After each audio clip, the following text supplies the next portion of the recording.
Tewas setelah helikopter pemadam kebakaran bertabrakan saat operasi pemadaman kebakaran hutan di Attika, Yunani. Ya, kebakaran hutan Attika telah berlangsung lebih dari 2 hari dan sebanyak 10.000 hektar hutan hangus terbakar.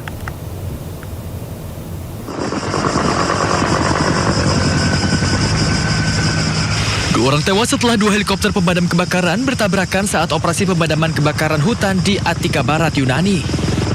2 orang korban merupakan awak helikopter yang tertabrak, sementara 2 awak helikopter lain berhasil selamat. Kedua pesawat tersebut disewa oleh Dinas Pemadam Kebakaran Yunani dan lepas landas dari Pangkalan Udara Militer LF Sina sebelum bergabung dalam operasi penyiraman air di atas kobaran api. Kebakaran hutan Attika sendiri telah berlangsung lebih dari 2 hari dan sedikitnya menghanguskan 10.000 hektar hutan. Petugas pemadam kebakaran dan sukarelawan bekerja sama memadamkan api dengan didukung pesawat terbang dan helikopter pemadam untuk mempercepat proses pemadaman api. Sedikitnya 500 petugas pemadam kebakaran dikerahkan di seluruh Attika dan Boyotia. Angin kencang yang menerpa wilayah sekitar membuat operasi pemadaman berjalan lambat. Peristiwa ini pun mengakibatkan 200 rumah hancur atau rusak dan membuat pihak berwenang memerintahkan evakuasi kawasan dan beberapa permukiman yang berada di sekitar lokasi. Protes gelombang migrasi di Ceuta, warga Spanyol berunjuk rasa di luar kantor diplomatik Maroko di Madrid. Sementara itu masa pendukung dan penentang migrasi terlibat kericuhan di Ceuta.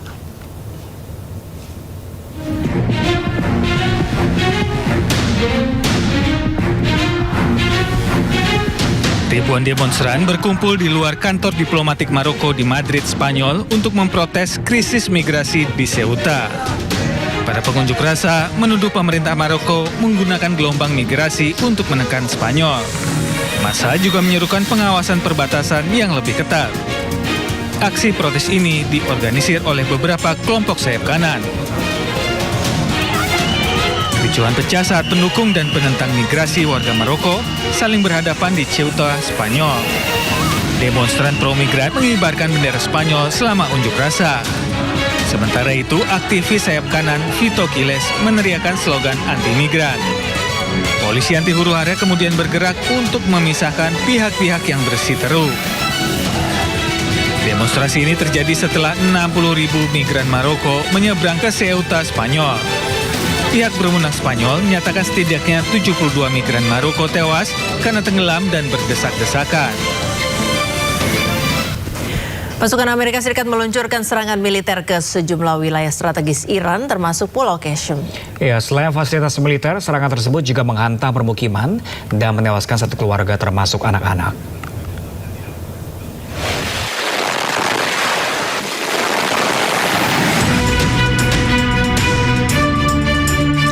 Setelah hampir seminggu berhenti, pasukan militer Amerika Serikat kembali melanjutkan serangan terhadap Iran. Serangan tersebut sebagai balasan atas serangan rudal Iran sebelumnya ke pangkalan militer AS di Yordania. Komando Pusat AS atau CENTCOM mengklaim bahwa selama lebih dari 20 jam pasukan AS menghantam puluhan fasilitas IRGC atau Korps Garda Revolusi Iran. Mereka menargetkan fasilitas rudal dan drone hingga lokasi pengintaian serta pertahanan di wilayah pesisir. Serangan udara Amerika Serikat juga menghantam sejumlah wilayah strategis Iran termasuk Pulau Qasem. Serangan tersebut telah menghancurkan area permukiman yang mengakibatkan kerusakan hebat. Media Iran melaporkan sebuah bangunan tempat tinggal di Pulau Qasem menjadi sasaran serangan yang menewaskan 1 keluarga termasuk anak-anak. Hingga kini evakuasi pasca serangan masih terus dilakukan. Tim evakuasi terus berupaya mencari korban serangan AS di antara puing-puing reruntuhan. Sementara media Iran mencatat sedikitnya 3 orang tewas dan 2 orang luka-luka akibat serangan militer Amerika Serikat.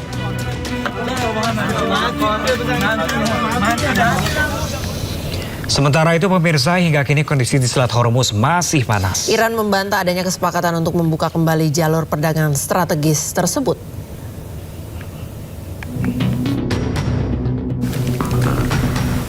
Pemirsa, saat ini kapal-kapal masih mengantre untuk bisa melintasi Selat Hormuz.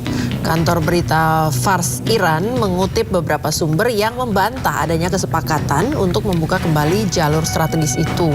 Iran memastikan kondisi ini tidak berubah. Sumber militer Iran mengatakan bahwa jalur air akan tetap ditutup selama tindakan dan provokasi yang dilakukan oleh Amerika Serikat. Kapal hanya diizinkan melewati rute yang ditentukan oleh Angkatan Laut Iran dengan izin. Rute lain dipastikan tidak aman. Presiden Amerika Serikat Donald Trump mengatakan telah menghentikan serangan yang direncanakan terhadap Iran. Tidak hanya itu, Teheran dan negara-negara Timur Tengah lainnya telah meminta waktu untuk mencapai kesepakatan.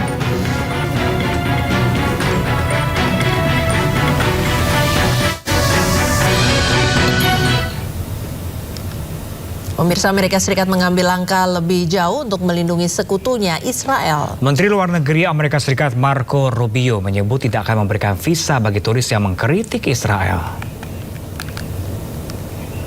The United States will stand with the Jewish people. We have implemented a vigorous new visa policy that will prevent foreign nationals from coming to the United States to foment hatred against our Jewish community. We are holding international organizations and nations accountable for rhetoric against Israel that resurfaces in the manifesto of monsters like Iran and Sarah's killer. Meski ditolak masuk New York, namun Perdana Menteri Israel Benjamin Netanyahu menegaskan tetap berkunjung ke kota The Big Apple. Sementara itu, Wali Kota New York Zohran Mamdani menegaskan tidak akan menyambut kedatangan penjahat perang. Mayor of New York thinking you may get arrested if you go to New York. Perdana Menteri Israel Benjamin Netanyahu tegaskan akan tetap berkunjung ke New York. Pernyataan ini disampaikan setelah sebelumnya Wali Kota New York Zohran Mamdani menolak kedatangannya. Netanyahu juga mengatakan tidak takut atas ancaman penangkapan dirinya. First of all, I'm going to New York. Yeah. I'd love to see you there when I go to the UN in September. You know, I moved to Florida. Well, you know, you can take a I'll plane. come up, yes. You've come to Washington, so you can Yes. go there, but I'm definitely going there. I'm going to speak the truth in front of this, this just hate-spewing elected official who's pitting one group of New Yorkers against the others. He's turning them against New York Jews. I mean, Wali Kota New York Zohran Mamdani pun kembali buka suara. Zohran dengan tegas menyatakan tetap tidak akan menerima kunjungan penjahat perang. Mayors. And I want to make it very clear that that welcome ends with me.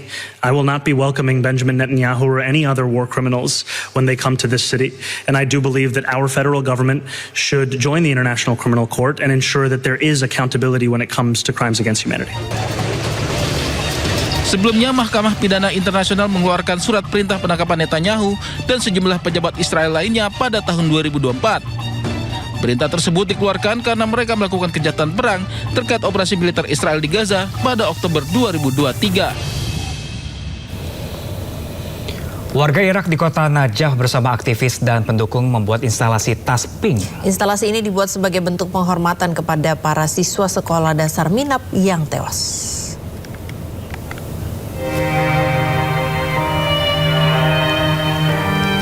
Tas sekolah anak-anak setinggi sekian meter diletakkan di tengah kota Najaf, Irak. Tas ini dipenuhi tulisan, pesan, dan tanda tangan dari pengunjung. Di sekitar lokasi juga dipasang spanduk bertuliskan Minab 168 beserta foto-foto wajah anak-anak yang menjadi korban. Instalasi ini menjadi simbol peringatan dan penghormatan atas korban pengeboman sekolah di Minab. Serangan yang terjadi pada hari pertama perang antara Amerika Serikat, Israel, dan Iran menewaskan 168 orang, 120 diantaranya adalah anak-anak.